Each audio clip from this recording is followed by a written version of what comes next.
2026 বিশ্বকাপে ব্রাজিল নিজেদের প্রথম ম্যাচটাই মরক্কোর বিপক্ষে 1-1 গোলে ড্র করলেও এরপর দ্বিতীয় ম্যাচে গ্রুপ পর্বের দ্বিতীয় ম্যাচে ব্রাজিল কিন্তু হাইতিকে 3-0 গোলে হারিয়েছে, যার মধ্য দিয়ে ব্রাজিল অনেকটাই নকআউট পর্বে নিজেদের জায়গা নিশ্চিত করেছে। ব্রাজিলের হাতে গ্রুপ পর্বে এখনও একটা ম্যাচ বাকি আছে। স্কটল্যান্ডের বিপক্ষে আগামী 25 জুন বাংলাদেশ সময় ভোর 4টায় মাঠে নামতে যাচ্ছে ব্রাজিল। সেই ম্যাচে ব্রাজিলের সি গ্রুপের পয়েন্ট টেবিলে ব্রাজিল উপরে থাকতে পারবে কিনা কিংবা গ্রুপ চ্যাম্পিয়ন বা রানার্স আপ কি হবে ব্রাজিল, সেটা চূড়ান্ত হবে। স্কটল্যান্ডের বিপক্ষে ব্রাজিল যদি জয় পায় এবং ব্রাজিল যদি সি গ্রুপ থেকে গ্রুপ চ্যাম্পিয়ন হয়ে নকআউট পর্বে জায়গা নিশ্চিত করে, সেই ক্ষেত্রে নকআউট পর্বে ব্রাজিলের প্রতিপক্ষ হবেন কারা, এই প্রশ্ন থাকছে ভক্তদের। ফিফার সবচেয়ে বড় আসর এটি, ফিফা বিশ্বকাপের সবচেয়ে বড় আসর। 48 দলের অংশগ্রহণে এই বিশ্বকাপের আসরের ফরমেশনে ফিফা বিশাল পরিবর্তন এনেছে। 48 দলের গ্রুপ পর্ব থেকে রাউন্ড অফ 32 করেছে তারা, সেখান থেকেই শুরু হবে নকআউট পর্ব।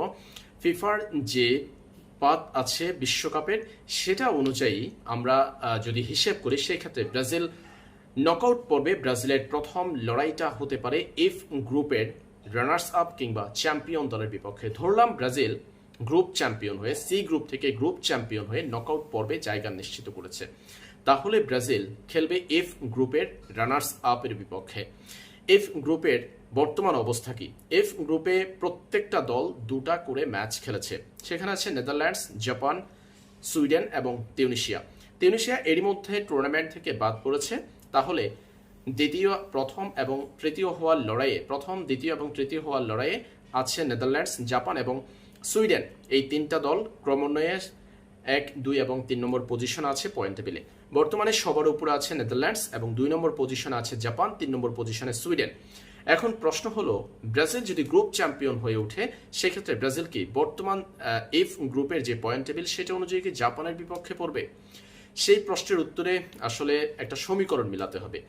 জাপানের বিপক্ষে ব্রাজিল যে নকআউট পর্বে খেলতে হবে, সেটা আসলে বলা যাচ্ছে না, কারণ এফ গ্রুপে এখনো পর্যন্ত বিশাল সমীকরণ বাকি আছে। শেষ ম্যাচে নেদারল্যান্ডস তিউনিশিয়ার বিপক্ষে খেলবে আর জাপান খেলবে সুইডেনের বিপক্ষে।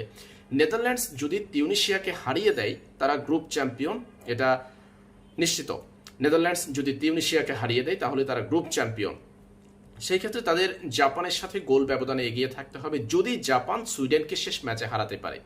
আর যদি উল্টোটা হয়, নেদারল্যান্ডস তিউনিশিয়ার কাছে হারলো, তিউনিশিয়ার হিসাব শেষ, তিউনিশিয়া বাদ, নেদারল্যান্ডস তিউনিশিয়ার কাছে হারলো এবং সুইডেনের কাছে জাপান হারলো, সেই ক্ষেত্রে জাপান এবং নেদারল্যান্ডসের 4 পয়েন্ট করে, সুইডেনের হবে 6 পয়েন্ট। সুইডেন উঠবে পয়েন্ট টেবিলের শীর্ষে। গোল ব্যবধানে এগিয়ে থাকা দল নেদারল্যান্ডস আর জাপানের মধ্যে গোল ব্যবধানে এগিয়ে থাকা দলই দ্বিতীয় হবে এবং যেই দলটা পিছিয়েছে সেই দলটা হবে তৃতীয়। সেই ক্ষেত্রে ব্রাজিলের নেদারল্যান্ডসের বিপক্ষেও খেলতে হতে পারে, জাপানের বিপক্ষেও খেলতে হতে পারে। ধরলাম তিউনিশিয়ার যে পারফরম্যান্স সেটা অনুযায়ী নেদারল্যান্ডসের বিপক্ষে তারা হারবে, সেই ক্ষেত্রে নেদারল্যান্ডস গ্রুপ চ্যাম্পিয়ন। আর জাপানের বিপক্ষে সুইডেন জয় পেলে সেই ক্ষেত্রে গ্রুপের দ্বিতীয় হবে সুইডেন, জাপান হবে তৃতীয়। তখন আবার ব্রাজিল সুইডেনের বিপক্ষে খেলবে। তাই এফ গ্রুপের শেষ ম্যাচে নেদারল্যান্ডস তিউনিশিয়া, জাপান সুইডেনের লড়াইয়ের পরই চূড়ান্ত হবে এফ গ্রুপের দ্বিতীয় দলকে ব্রাজিল কার বিপক্ষে খেলবে। তাই ব্রাজিলের সামনে এখনো পর্যন্ত প্রতিপক্ষ নেদারল্যান্ডস, জাপান এবং তিউনিশিয়া। এই 3 দলের, নেদারল্যান্ডস, জাপান এবং সুইডেন, এই 3 দলের যে কোনো একটির বিপক্ষে নকআউট পর্বে লড়াই করবে সেলেসাওরা। এরপর ব্রাজিলিয়ান সংবাদ মাধ্যম গ্লোবোর প্রতিবেদনে জানানো হয়েছে, ব্রাজিল নিজেদের গ্রুপ পর্ব পেরিয়ে গেলে রাউন্ড অফ 32 এবং রাউন্ড অফ 16, এরপর কোয়ার্টার ফাইনালে কোন দলের বিপক্ষে খেলবে, সেই হিসাবে ব্রাজিল শেষ 32 পেরিয়ে যেতে পারলে ব্রাজিল রাউন্ড অফ 16 অর্থাৎ শেষ 16তে ব্রাজিল পড়তে পারে আইভরি কোস্ট কিংবা নরওয়ের বিপক্ষে। এই 2 দলের যে কোনো একটা দলের বিপক্ষে ব্রাজিলের শেষ 16তে খেলতে হতে পারে। এরপর কোয়ার্টার ফাইনালে ব্রাজিলের পড়ার সম্ভাবনা আছে। যদি এই দলগুলো কোয়ার্টার ফাইনাল পর্যন্ত যেতে পারে, সেই ক্ষেত্রে ব্রাজিলের কোয়ার্টার ফাইনালে প্রতিপক্ষ হিসেবে 4টা নাম উঠে এসেছে। এই 4টা দলের একটা দলের বিপক্ষে খেলবে 5বারের বিশ্ব চ্যাম্পিয়নরা। তারা হলো মেক্সিকো, কেপ ভার্দে, পর্তুগাল এবং ইংল্যান্ড। এই 4 দলের একটার বিপক্ষে খেলবে। এরপর ব্রাজিল সেমিফাইনালে উঠতে পারলে সেখানে ব্রাজিলের সামনে আসতে পারে উরুগুয়ে, আসতে পারে আর্জেন্টিনার মতো পরাশক্তি। সেটা উতরে যেতে পারলে ব্রাজিল যেতে পারবে ফাইনালে।